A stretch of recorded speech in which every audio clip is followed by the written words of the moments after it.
I'm really pleased to introduce our Gregory Nelson, who's traveled the world as a reporter and editor. He worked for the Associated Press in Salt Lake City, New York City, San Juan, Puerto Rico, Buenos Aires, and Washington, D.C. He joined the Oregonian in 1986 and retired in 2003 to begin his second career as an author. Noakes has written 2 nonfiction Northwest histories, Massacred for Gold, The Chinese in Hell's Canyon, and that was in 2009. And his newest book, which is the topic of his talk today, Breaking Chains, Slavery on Trial in the Oregon Territory, published this year. Both were published by Oregon State University Press. Breaking Chains tells the little-known history of slavery in early Oregon, focusing on an 1852 slavery case, the only slavery case adjudicated in Oregon's pre-Civil War courts.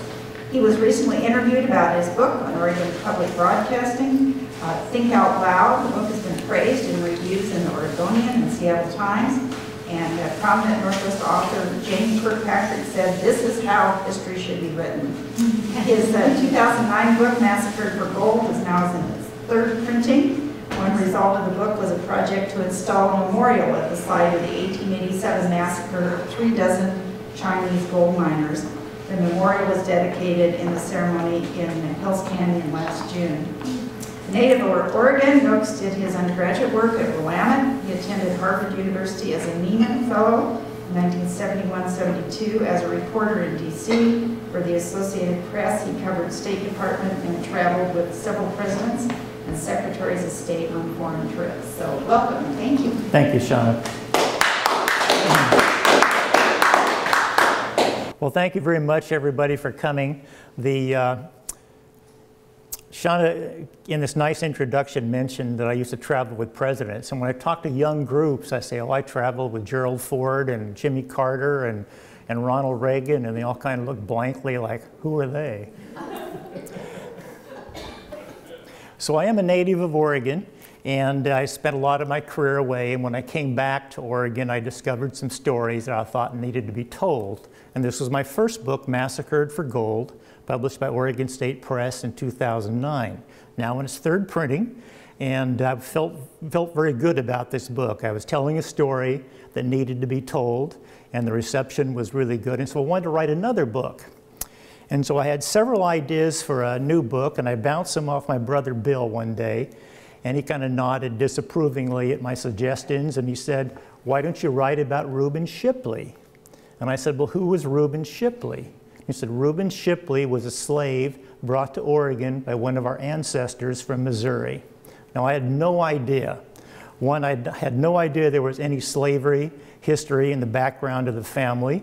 And 2, I had always thought that the provisional government, the state government, the territorial government always had a law against slavery in Oregon and the Oregon Territory. And this was true, only it was overlooked in the case of some of the slaves. In my research, I discovered there are probably about as many as 50 slaves in the Oregon Territory. And just to put that into perspective, that compares with about 115,000 in Missouri in 1860, the 1860 census, and nearly 4 million nationally. So it wasn't many, but a slave is a slave, and there was any in Oregon at all was astounding to me and needed a story that needed to be told. So in pursuing Reuben Shipley, who I'll talk about a little bit, I came across the story of Robin and Polly Holmes and their slave owner, Nathaniel Ford. This is Nathaniel and Lucinda Ford, and they were prominent landholders and slaveholders in Missouri in the 1830s and early 1840s. Nathaniel Ford had up to 13 slaves and many thousands of acres of land. But as happened in the late 1830s, the economy kind of went into the tank. So Ford lost a lot of his land, lost many of his slaves, and so he decided to come to Oregon, the Oregon Territory, and he brought some of his slaves with him, 6 slaves in all, to help him start his farm. Now I should mention, you saw the map earlier of the Oregon Territory. When we're talking about the Oregon Territory in 1844, that included, well, I should say there was no Oregon Territory in 1844. The Oregon Country in 1844 included everything north of the California border, and California was then a province of Mexico, Spain, and up through western Canada. And it was only in 1848 that Oregon became a territory, which included present-day Washington and Idaho and everything to the Rocky Mountains. And then in 1853, when Washington became a territory, then it became a separate jurisdiction. So when Nathaniel Ford decided to come to Oregon, where he could get free land, and this is one of the draws to the early settlers. They could get up to a square mile of free land if they agreed to farm it. And so he came with a Robin and Polly Holmes family. Robin and Polly had been slaves of his for a long time in Missouri, and he brought those 2 and 3 of their children, their young children, and a 6th slave named Scott. And he led his own wagon train, but accompanying Ford's wagon train was the wagon train of Cornelius Gilliam, and he might be familiar too because it was on that wagon train that George Bush came and settled very near here, as you know. This is present-day Rickreall, Oregon, and I probably ought to go back to the map, which I'm going to do. Nathaniel Ford had his farm here in Fayette, Missouri, and so he followed the typical Oregon Trail out, and he settled in what is now Rickreall, which is in Polk County, and then my ancestor settled with his slave in Philomath here in Benton County, and we'll talk about them later. But until 1853 was all the Oregon Territory. So this is Rickreall today, and virtually the entire town is what used to be on Ford's property. Pleasant little town, and this is Rickreall Creek, which flows through what used to be Ford's property. And this is Gus Keyring, who gave me a tour of the property and said it's some of the best farmland in the Willamette Valley. And you'll see that we showed the town earlier, and now we're showing you the rural land, and most of the property remains rural. A square mile is a lot of land. This is a home where Nathaniel Ford once lived, and I got this photograph from the Oregon Historical Society, and the full caption says, "This is the Ford home at Ellendale in Polk County with slave quarters in the back," and that would be here. So that would be where Scott and the Holmes family lived. And of course, the Ford family lived here. And a couple places here I'm going to stop and read just a little bit to give you a flavor of the book.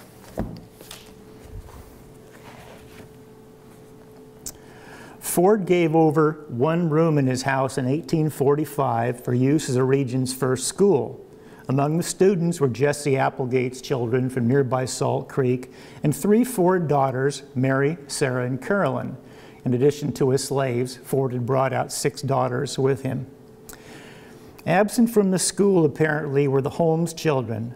They were not on the list of enrollments, although they no doubt lived close enough to see the white children coming and going. Were they invited? Were they welcome to attend? The question surely answers itself. The first teacher was John Lyle, who would recall an unusually comfortable pioneer life for the Fords, waited on by their slaves. And this is a recollection of a Lyle descendant in later years writing about what he told her. Lyle boarded with Colonel Ford, and in so doing stepped into the niceties of living that he enjoyed. The Fords represented pioneering deluxe. Not only were they charming and cultivated people, they had brought with them Negroes, Scott, Robin, and Polly, and their children, who had their own cabins and performed the farm and household labor. It was a happy winter for Lyle. While Nathaniel Ford was in Missouri, he served in the Missouri legislature and was a 4-term county sheriff of Howard County, where he lived. And then in Oregon, he ended up recreating that life. He became a 5-time member of the territorial legislature and became the region's first judge. So a man of considerable influence. And of course, I might mention these first wagon trains in 1843, 1844, 1845, the people who came west from Missouri were the population, for all practical purposes, of the Oregon Territory, and they became the leaders of the region. So I'm going to talk about a few of the people that figure prominently in the book. This is Peter Burnett, and he led the first major wagon train out from Missouri in 1843, about 1,000 people from Missouri.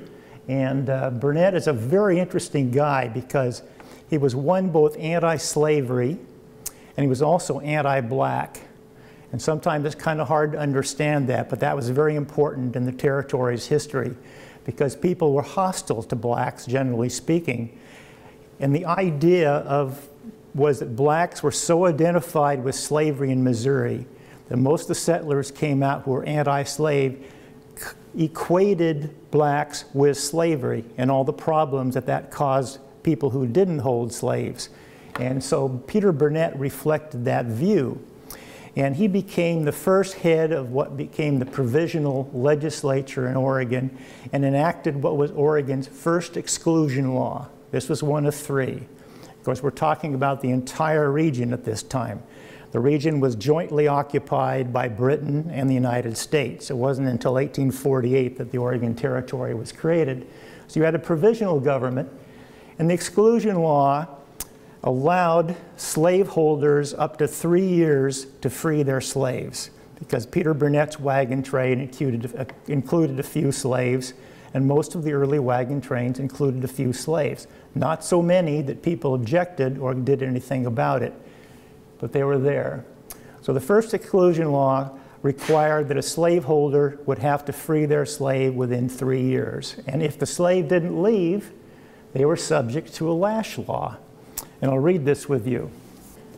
Section 6, that if any such free Negro or mulatto shall fail to quit the country as required by this act, he or she may be arrested by some justice of the peace, and if guilty upon trial before such justice, shall receive upon his or her bare back not less than 20 or more than 39 stripes to be inflicted by the constable of the proper county, June 18, 1844.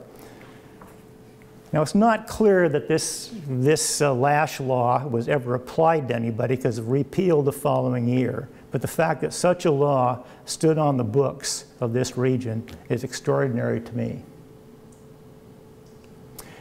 I might mention that Peter Burnett went on to be the first governor of California. He was the first judge in Oregon. He served in the provisional government. And then during the gold strikes in California, he went to California where he got himself elected governor. Had quite a checkered career down there. He tried to convince the California legislature to adopt an exclusion law against blacks, and they declined. And he later served on the California Supreme Court, where he's responsible for a couple of decisions that were very favorable to slaveholders. And so, as happens, history goes by and people forget the things that different figures are responsible for. So schools in California have been named for him. You will find Peter Burnett schools in several places. But in 2011, his history was discovered by the NAACP and some other people in San Francisco. So they renamed what was the Peter Burnett Child Development School the Leola Havard Child Development School, named for the first black principal of California. So I thought that was kind of interesting. This is Joseph Lane, and he was the first territorial governor of Oregon, and that, of course, at that time included Washington and Idaho as well. And he was very pro-slavery. And so many of the early leaders of the region were appointed by presidents like Buchanan, Polk, Pierce, some of whom are and Jackson, who had slaves themselves or were sympathetic to slavery. So we ended up with leaders out, and many were cultivating support in the South. They were all Democrats, which was a bastion of the Democratic Party at that time. So you end up with a lot of early leaders who were pro-slavery, and Joseph Lane was one of them. He became not only the first territorial governor, he was the first delegate to Washington D.C. from Oregon, and is one of the first 2 U.S. senators from Oregon. And his experience is interesting because in 1860, he was very pro-slavery, very pro-South, as I mentioned. And in 1860, he led the Oregon delegation to the 1860 Democratic Convention on a walkout from the convention because the convention was about to nominate Stephen Douglas as the candidate. and Douglas was disliked by the slavery forces. And so the slave states walked out and they had their own convention, and they nominated John Breckinridge of Kentucky as the presidential candidate and Joseph Lane as a vice presidential candidate. So he ran for vice president on a slave owner's or a secessionist ticket, that I should say. Never lost his sympathies for the South, and after the Civil War was fought, he retreated to Oregon and lived out his life on his farm in Douglas County. This is Stevens, your first governor here, Isaac Stevens, who was appointed the first territorial governor in 1853 by President Pierce. And I don't know what is, that he ever had any slaves, but he ended up, through some quirk at the time, Washington was not yet a state in 1860. California and Oregon were. So he headed the Oregon delegation to the 1860 Democratic Convention, and he walked out with the delegation, and he later managed the Breckinridge and Lane campaign for president and vice president. He did take the Union side in the Civil War and was killed early in the Civil War. And from Lorraine McGonigal, who two of you know, she's told me that the other two early senators from governors from the Washington Territory, Lafayette and McMullen and Richard Golson, also happened to own slaves, although not in the Washington Territory. This is Reuben Boyce. So we'll come back to the Holmes family. In 1850, 6 years after Nathaniel Ford brought the Holmes out as his slaves, he freed the Holmes, Robin and Polly, the parents. But he kept the children. There were 4 children at the time. And Ford's argument was, well, I've raised these children, I've fed and clothed them, and now that they're getting old enough to do some work, I'm entitled to the fruits of their labor. So he kept them. For 2 years, Robin Holmes tried to get Ford to free his children, and Ford declined to do it. And then in 1852, after one of the children had died, Robin Holmes filed suit against Nathaniel Ford. And this is the only slavery case ever adjudicated in Oregon courts.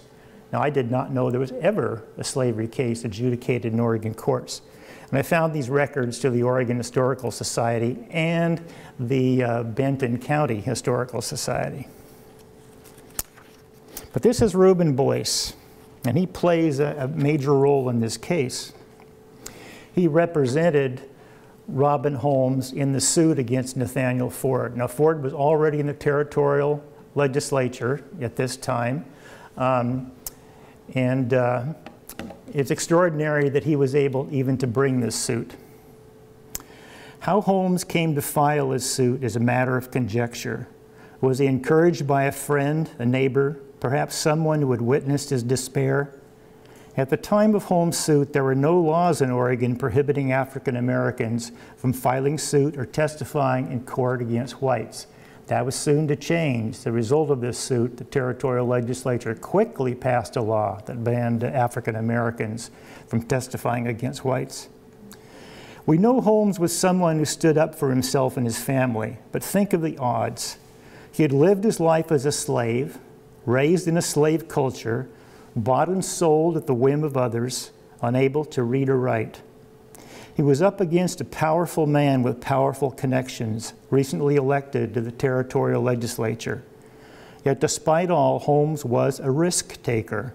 This would be evident again years later when he and his wife would be among a handful of African Americans, all former slaves, who integrated a white church in Salem. Prior to bringing his suit, Holmes had had several angry exchanges with Ford over custody of Holmes' children. Most likely these occurred at Ford's home. We don't know what was said, but we might guess how they started. Did Holmes arrive on foot or by wagon to confront Ford, who after a shouting match ordered Holmes to leave? Was it during one of these arguments that Ford threatened to seize the entire Holmes family under the new Fugitive Slave Act and return them to slavery in Missouri?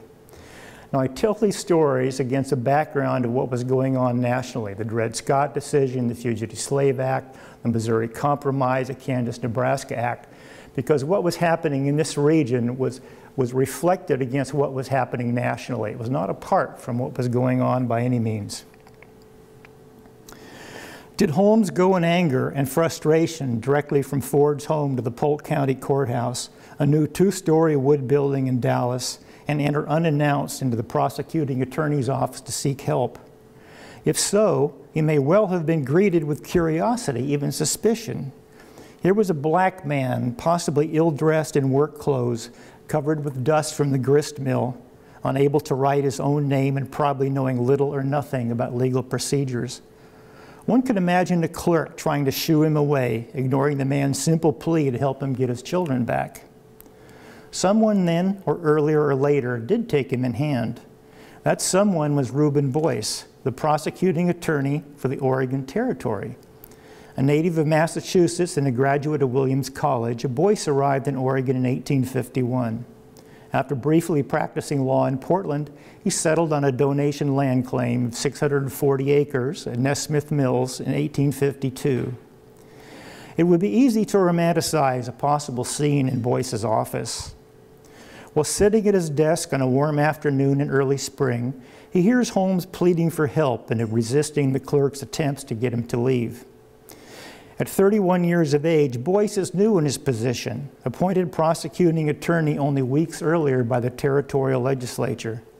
He is from Massachusetts, a hotbed of abolitionist sentiment. This could be his first case, an important one. No slavery case has yet come before Oregon's territorial courts, nor would one again. He lives within 10 miles of Ford's farm and no doubt knows who Ford is. Perhaps he doesn't care for Ford because he is a slave owner. Whatever it is that motivates him, he asks Holmes to come in and sit down. All that could be true, some of it true, none of it true. Boyce could have met Holmes at James Nesmith's grist mill, where Holmes worked as a laborer. Perhaps Nesmith, out of sympathy for Holmes' plight, mentioned him to Boyce. But what is certainly true is that something or someone did bring Boyce and Holmes together, and Boyce took charge of the case. The case dragged on before 3 judges over a period of 15 months. And then finally, another judge appeared on the scene, George Williams. And he'd been appointed Chief Justice of Oregon's Territorial Supreme Court by President Pierce in 1852. You can see I try to remember these years and names, a lot of them. So he's appointed Chief Justice of the Territorial Supreme Court. He'd never been in Oregon before. And when he arrived, within weeks, he settled this case. And he favored Holmes in the case. And this is an item from his ruling. Ford had argued in the trial that, well, I ought to get some credit for freeing the Holmes parents. Yes, I have their children, but give me credit here. I did free these other 2 slaves finally. And this is how Williams dealt with that. To convey that to a person, which at his time is absolutely his by law, plainly amounts to nothing. Judge George Williams, July 19, 1853, and that was when he decided the case. So at the time, there were no newspapers that effectively were doing much coverage in Oregon at the time. So the implications of Holmes or Williams' ruling was not generally reported throughout the region. The Salem, or the Oregon Statesman, now the Salem Statesman, had like a 3-paragraph item at the time on it, just mentioning that Williams had ruled for Holmes in this case. So the implications of it were not understood for a long time, but in later years, Williams himself talked about it. Judge Williams would refer in later years to negative fallout from his ruling, say it probably prevented him from being elected one of Oregon's first senators after statehood in 1859. In an address to the Oregon Legislative Assembly on the 40th anniversary of statehood, Williams left no doubt of his own feelings about the significance of his ruling. And now I'm quoting, "Whether or not slaveholders could carry their slaves into the territories and hold them there as property had become a burning question, and my predecessors in office, for reasons best known to themselves, had declined to hear the case. This was among the first cases I was called upon to decide. Mr. Ford contended that these colored people were his property in Missouri, from which he immigrated, and he had as much right to bring that kind of property into Oregon and hold it here as much as he had to bring his cattle or other property here and hold it. But my opinion was, and I so held, that without some positive legislative enactment establishing slavery here, it did not and could not exist in Oregon, and I awarded the colored people their freedom. So far as I know, this was the last effort made to hold slaves in Oregon by force of law. There were a great many virulent pro-slavery men in the territory, and this decision, of course, was very distasteful to them. Williams went on, put his picture up here again, to be the attorney. He did become a U.S. Senator from Oregon and later became Ulysses Grant's Attorney General, U.S. Attorney General, and Grant also nominated him to be Chief Justice of the U.S. Supreme Court, although he was not approved, and later served out his political life as mayor of Portland. Reuben Boyce, he served several terms on the Oregon State Supreme Court with very distinguished jurist. This is a picture of a building in Salem where the first Oregon Constitutional Convention was held in 1857. And this was the president of the convention, Matthew Deedy. Now, Matthew Deedy was also served on the Territorial Supreme Court with Williams, and he was also pro-slavery. He was appointed by President Buchanan, and he argued throughout his life up until the Civil War for slavery, and this is a quote attributed to him. If a citizen of Virginia can lawfully own a Negro, of which there is no doubt, then I, as a citizen of Oregon, can lawfully obtain the same right of property in this Negro by their purchase or inheritance. This was July 28, 1857, virtually on the eve of the opening of the convention that produced the Constitution for Oregon. It astounded me in reading the literature in this period that there was no issue more important at the time than whether Oregon would or would not become a slave state. Now think about that. That was the issue at the time of the convention. And the convention kicked that can down the road and submitted the decision to voters. And they sent to voters in 1857 three proposals. One, do you or do you not approve of the Constitution that we've developed for the new state?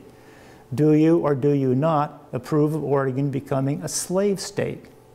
And the third one was, do you or do you not approve of a clause in the Constitution that would ban free African Americans from living in Oregon, from coming to Oregon? Well, voters overwhelmingly approved the Constitution. I might say voters were white males at this time. They overwhelmingly, and they voted by voice vote. It was not a secret ballot. They approved the Constitution. They overwhelmingly disapproved of Oregon becoming a slave state, and they overwhelmingly approved the clause banning African Americans from living in Oregon. That clause wasn't removed until 1926, even though it had no application after the amendments that came out of the Civil War. Oregon was the only free state admitted into the Union with an exclusion clause against blacks in its Constitution. These things are not generally taught in Oregon schools these days, I might imagine. This is one of the three Holmes children. Now, we do not have a lot of pictures of slaves or former slaves. This is one. This was Mary Jane Holmes. She was one of the three children brought from Missouri by Nathaniel Ford in 1844. And she was kind of the center, the child who was the focus was mostly on her during the trial, because she was the eldest at the time. And this photograph was taken in 1922, shortly before her death. Now, she's a particular interest in my family as well, because Mary Jane Holmes, after she was freed, married Reuben Shipley, who was a slave brought by one of my ancestors. Now, Reuben came out in 1853, 9 years after Mary Jane had come out. He was brought by a fellow named Robert Shipley. The white Shipley and the black Shipleys had the same names, and you're familiar with that typically slaves did not have last names, so they took the last names of their owners. And Robert Shipley had made a deal with Reuben that well, if you come to Oregon and help me start my farm, I will free you. Well, that was pretty attractive to Reuben, but it was a very difficult choice for him because he had a wife and 2 sons who were owned by other slaveholders who could not come with him. So he decided to come to Oregon, leave his family behind, and his desire then was, well, I'll make money, buy them, and bring them out to Oregon with me. Well, that never happened. His wife had subsequently died, and his 2 sons, for whatever reason, he could not get them. And it just said other owners didn't want to let them go. This is where the Shipleys lived, in this cabin in Philomath, and not much left of it. And this is a picture of another former slave. This is Lewis Southworth. And Lewis Southworth came about the year 1852. His owner was John Southworth. And all these former slaves we're talking about, slaves and former slaves, came from Missouri. And there's a particular reason for that, because the early settlers came from Missouri. And they came from Missouri because Senators Lynn and Benton were very much promoting immigration to Oregon because they wanted to create a fait accompli on the ground where white settlers then would determine the outcome, that Oregon would be an American possession / state and not British. And so Lewis Southworth came in 1852 in one of the wagon trains. And while there was nothing in Oregon law which provided that a slave needed to buy his freedom, John Southworth, his owner, said, well, I will free you if you pay for your freedom, pay me $1,000. So over a period of years, Lewis Southworth earned $1,000, and he did this by playing his fiddle at dancing, learned to play a fiddle, obviously, and played at dancing schools throughout southern Oregon and northern California, and also was a gold miner. And over a period of years, he raised $1,000, was given his freedom, taught himself to read and write. All slaves, virtually all slaves came out were illiterate, and operated a livery stable in Polk County, and then moved to the Oregon coast to Lincoln County, where he operated a ferry on the Alsea River. There's now several geographical places named for him. But you wouldn't have a picture of a slave from that period unless there was something to distinguish them. And of course, he had something to distinguish him. He became well known for his talent. Here's another former slave. He came as America Waldo, brought out about age 3, and she was a daughter of one of the 2 white Waldo brothers. It's never clear which one, Daniel or Peter. Daniel was very prominent in the Oregon legislature. He came out with that first wagon train, Peter Burnett's wagon train, in 1843. And so for many years, the descendants of America Waldo believed it was Daniel Waldo who was her father and had brought her, because he came out and did live with Daniel Waldo. But descendants of the white Waldo said, no, it was Peter, the other son. Makes no real difference, except that America Waldo eventually got her freedom. In 1863, she married Richard Bogle, who was a free black from Jamaica, and they lived in Walla Walla, Washington, where he was a barber and had been a gold miner and had cattle interests and was obviously well-to-do. And this is George Washington. Many of you are probably familiar with this photograph. George Washington settled near Centralia. Now, he was free before he came out.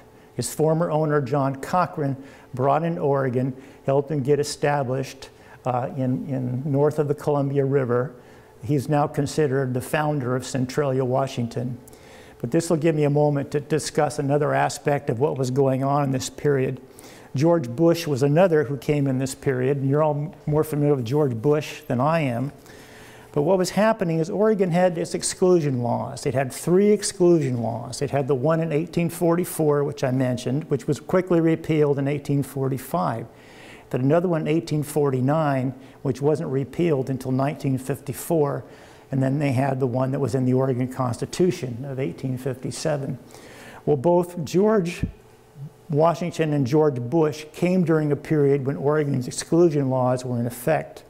And as free blacks, Dr. John McLaughlin directed them, said, you're better off going north of the Columbia River, because if you settle south of the Columbia River, Oregon has these laws, and they wouldn't necessarily benefit you. So George Washington and George Bush both settled north of the Columbia River. And John Dodge is going to take me on a bit of a tour later of the George Bush property, which I much appreciate. And I was getting kind of a little seminar here from Shanna on the George Bush family too, which I appreciate. This is a cemetery near Corvallis, Oregon. And I'm showing this because in that cemetery is this gravestone. And so even though Oregon had laws against slavery, the slaves that were here kind of lived openly. There was no, the slave owners didn't try to hide their existence. And so when Amy, who came out in about 1854 from Missouri, when she died, they had no problem putting up a grave marker that included the fact that she was a slave. And this is a gravestone in the Salem Pioneer Cemetery, and I'm showing this for a couple of reasons. One, after Robin Holmes won his case against Nathaniel Ford, he had been working in a grist mill there in Polk County, but he and his wife moved to Salem, where they had a nursery, a fairly successful plant nursery there.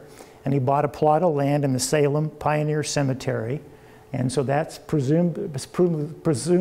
presumes that he was buried there. Nobody knows his exact grave site, but in the late 1990s, a group called the Oregon Black Pioneers erected this grave marker in the Salem Pioneer Cemetery that lists all of the blacks believed buried there, one of whom is Holmes, and a couple of his children are on that grave marker.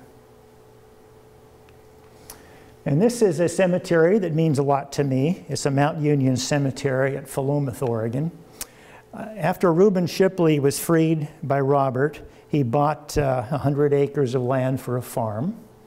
And he was probably the largest black landholder south of the Columbia River. I mentioned south for obvious reasons, because Bush and Washington were larger landholders north of the Columbia River.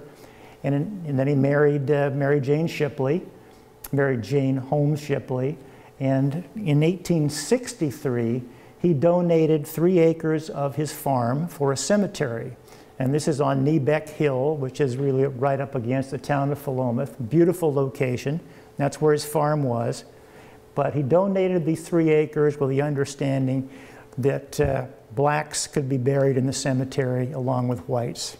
And it was not unusual in this period for people of color to be denied the right to bury their deceased in white cemeteries. And so that's indeed what happened. In this cemetery today, this is the gravesite of both Reuben Shipley and Mary Jane Holmes Shipley and many of their children, as well as many of my ancestors who also settled, in that area. And this grave marker here at the entrance to the cemetery, installed by the NAACP in Corvallis and the Benton County Historical Society, sort of gives a brief accounting of the history of the cemetery. So that's the book. I'm going to mention a couple things before I take questions about the earlier book. As Shanna said, that in June of 2012, we raised money and installed a memorial in Hell's Canyon for the nearly 3 dozen Chinese who were massacred in the canyon. And it's in 3 languages. It's in Chinese and English, and then Nez Perce, because these are former Nez Perce lands in the canyon. And this is 65 miles south of Lewiston, Idaho, on the Oregon side of the river in what is today Wallowa County. And we had several Chinese Americans, including several from Seattle, on our committee, who obviously worked out the Chinese inscriptions. And this is Betty Luke, who, if you're familiar with the Asian Luke Museum in Seattle, she's of that family. And she did the unveiling of the marker, and we'd had a Taoist priest come up from Los Angeles, so it was quite a nice event. And here's another view of the grave marker, and these are members of the Chinese Consolidated Benevolent Association in Portland, and the CCBA contributed quite a bit of the money for the memorial. And this is well above the river. It kind of looks like it might be the level of the river, but it's not. There's a cliff right behind these folks here. And you can't even see this from the river. And of course, the point is not to have a tourist attraction, but to have something like a grave marker for the nearly 3 dozen Chinese who are buried there. So So that's the end of my presentation, and I'd be happy to take some questions. Well, come ahead. Yes? I know Shanna filled you in on George Bush and John Sidney taking around, but can you just kind of mesh that again? Which wagon train was he on? Bush came out with the Cornelius Gilliam wagon train in 1844. Now Cornelius Gilliam traveled with a separate wagon train, and then Nathaniel Ford had his wagon train. Then the two wagon trains merged, and kind of traveled together, as they came out. So. And did he leave the Oregon Territory when the first Exclusion Law was passed, or did he leave right away? They left. I'm going to say right away. In 1844 and 1843, there was no Oregon Territory. It was still under joint occupation of the British and the Americans, but it was understood at that time that the British really had the authority north of the river. So the laws that were being passed by Oregon's provisional government there was no jurisdiction defined. It was understood those were south of the river. So Dr. John McLaughlin, who really was targeted not targeted, but told by the British government, please don't let settlers come out here, because the British had their own interests in the area. Nevertheless, was sympathetic to some of the people who came out. In the case of George Bush and George Washington, said you'll be much better off going north of the Columbia, which they did. Yes? The Exclusion Laws, all three of them were repealed, although belatedly on the third, but you feel like that this attitude, this pioneer attitude and early settler attitude has affected Oregon and its kind of demographic makeup over time? No doubt about it. I mean, one of the conclusions I had out of this helps to explain why there's so few people of color, blacks in particular, in Oregon. And I might mention the second exclusion law that was enacted in 1849 and not repealed until 1854 was the only one where we know that somebody actually was excluded, kicked out of the state. And there was one fellow who was, I'm not pulling his name out of my mental basket here at the moment, but he was forced to leave. And then they also tried to make another fellow leave named Abner and his brother O.B. Francis, and they were free blacks who'd come out from New York via California and settled in Portland, opened a business, during this period. Somebody complained and brought a complaint against them. They were arrested. A judge ruled you had to leave. The territorial judge had already upheld the constitutionality of the law, which is rather bizarre to think about, but they had. But it turned out that Abner Francis was a colleague of Frederick Douglass, the black abolitionist. So he was sending letters back to Douglass newspaper, which they printed, complaining and telling people what was going on in Oregon that period. That was certainly a message, to the rest of the country, because a lot of free blacks were reading Frederick Douglass newspaper in that period. So anyway, Francis was allowed to stay. It's not clear how that came about, but and then very quickly the law was changed and repealed by the territorial legislature in that period. But I might talk a little bit about the constitutional amendments too and how those were handled. And I want to get the right years here. The 13th Amendment prohibiting slavery was quickly ratified by the Oregon legislature in 1865. The 14th Amendment, granting citizenship and equal rights to blacks, was ratified in 1866, unratified in 1868, and not re-ratified until 1973. And you will find 2 paragraphs in the Oregonian when it was re-ratified. The 15th Amendment, granting voting rights to blacks, was not ratified in Oregon until 1959. And of course, blacks could vote in Oregon because it was national law. But it was, again, addressing your point. These were the attitudes in Oregon. They were redlining, sundowner laws, and just general hostility toward blacks and people of color, Chinese too, as well, as you'll see, in this other book. So I do think that message was pretty clearly conveyed to blacks around the rest of the country that this might not be the most hospitable place for you. So. Jacob Vanderpool was the name. That's right. Thank you very much. Jacob Vanderpool. And we don't know what happened to him afterward. He was a merchant, again, in Portland, and probably a white competitor brought the complaint against him. And so he was forced to leave. And this is when a judge upheld the constitutionality of the law at the time. And again, there's no record of what happened to him. Nobody was keeping records of the black slaves, you know, in this period. So that's, you'll see in the appendix in the back of the book, I list about 35 that I've been able to find a name or some fragment about them. And there were at least 2 in the Washington Territory. There was, of course, Charles Mitchell, that I see that the book here is on the floor. Excuse me for leaning over, that Lorraine McConaughey has written, called Free Boy, this young adult novel about Charles Mitchell, who was held here in Olympia and then finally escaped into Canada. And then there was a second named Monimia Travers, who was a slave at Fort Vancouver, who was brought by an Army captain who had bought her in Missouri. He brought his family out, so he wanted a slave to help keep his family with him in Fort Vancouver. And then when he left and was reassigned, then he gave Monimia her freedom. We have no idea what happened to her. And I mean, it's sad, you know, these people were here, they were under the radar, they worked their whole life as slave to somebody, and we know so little about them. So from the 35 who I've been able to locate some reference to them, and these come from historical societies, old newspapers, a cemetery marker, diaries in the Oregon Trail, and of course there's the transcript of the Holmes versus Ford trial. And I might mention how that came about. I'd not heard of this trial. It was when I was researching the life of Reuben Shipley that I came across a reference to it at the Oregon Historical Society. Then I found out some more about it at Benton County. And the trial record itself is in the Polk County Courthouse.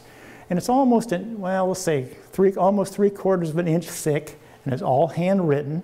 And there's all these marks and cross-outs and inserts. And so you can just imagine that Reuben Holmes was giving his depositions and his testimony to a white attorney or Reuben Boyce himself, who was writing it down, then obviously reading it back to him. And that's why you had all these changes, because they said, no, that's not quite right, and it made these changes.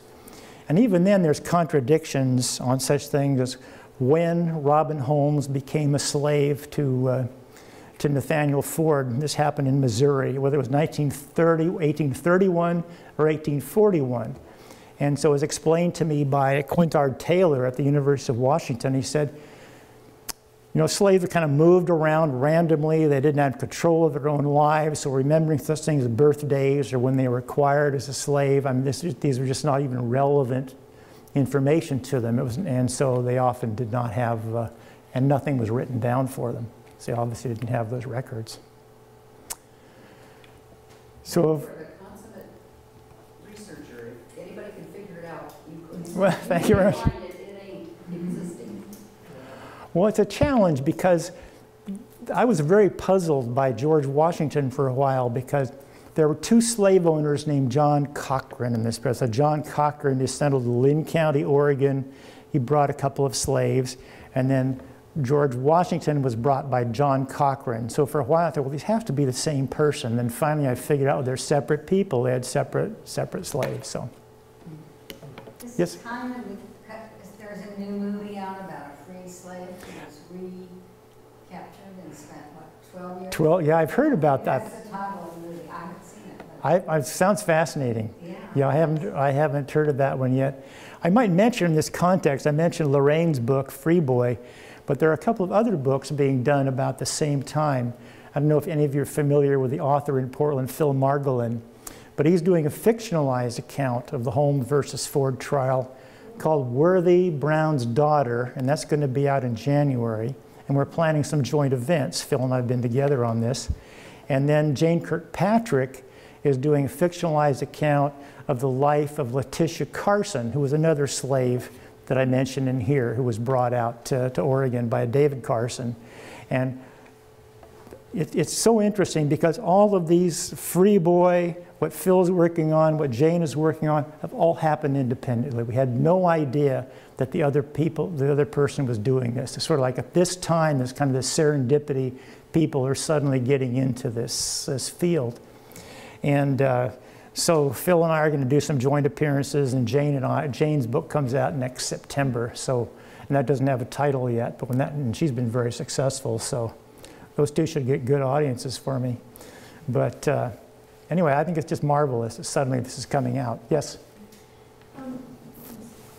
No question is a dumb question, but it means... No such thing. Yeah. I just wonder, I can understand why a grown black man with a family might not feel like they could just run off. But for maybe single black men who were slaves and had come to the Oregon Territory, what kept them from just running away? I mean, it would seem to me that there weren't that many people out and about. It could be fairly easy for them to just take off from their quote-unquote owner and just try and make their own way in the world and get as far away as possible. Were they concerned about Native Americans at the time, and they just didn't feel that they had, enough skills to be able to live off the land, or do you have any idea? I think it's probably the latter, the part of that. And where do they go? What do they do? And when they're illiterate, they have no network of support. I mean, at least in the South, in the Underground Railroad and these things that evolved, networks develop, to help people. But here, they lived on isolated farms, for the most part. And there were free blacks living in Oregon in that period. I mean, you might be interested in seeing the Cockstock story that I've written in there. That's about free blacks and Native Americans, which had some conflict. And not many, but there were a few, in this period. And it was that conflict called the Cockstock Affair that resulted in the 1849 Exclusion Law. And then there's another part to your question I was going to address too, but... Were they afraid of Native Americans, or did they just not have enough moxie or whatever? They just didn't have enough skill to live off the land and just take... Well, the other thing that I might mention is maybe some did. I mean, like nobody was keeping track of the slaves who came out, and nobody was really keeping track of the African Americans. Even the free African Americans were here unless they got into a legal issue. They committed some crime and were arrested, something like. Same with Chinese Americans. We knew nothing about the thousands of Chinese Americans, in this period. And people just weren't interested, in their lives, and so there's no record. And so that's, and then you had the census. You find mention of blacks in certain census records, but those were every 10 years, 1850, 1860. And then aren't really any 1870 census records. Those were destroyed in a fire. But it is interesting, the 1860 census, at least 3 blacks are mentioned as slaves in 1860, even well after Oregon supposedly has decided the slavery issue. But within those 10-year increments between censuses, people could have come and gone, or you say might have run away. At the time, slavery was being debated for Oregon. And the decision was not to have slavery in Oregon. The issue was not a moral issue, sad to say. It was an economic issue. Will slavery work here economically or not? This was the argument. And George Williams, Judge Williams, whose picture I had up there, wrote a letter called the Free State Letter, which was also written on the eve of the Constitutional Convention, which was instrumental in turning the tide against slavery momentum. And his argument was strictly economic. He said, I can understand why people like to have slaves, and he had some very derogatory things to say about African Americans, but he had then this long explanation why it wouldn't work economically in Oregon. That seemed to be the argument. So, again, what you suggest may have happened, and there's no way of knowing. Great, and thank you so much. And you'll be here to sign books. I'll be here to sign books. And somebody said I should tell people where to get books. Well, I know Orca Books is carrying them. Somebody's saying that probably right here at the Historical Society is carrying the books. Barnes & Noble probably has them. I know in Elliott Bay and Third Place Books in Seattle, Village Books in Bellingham. I know they all have the book.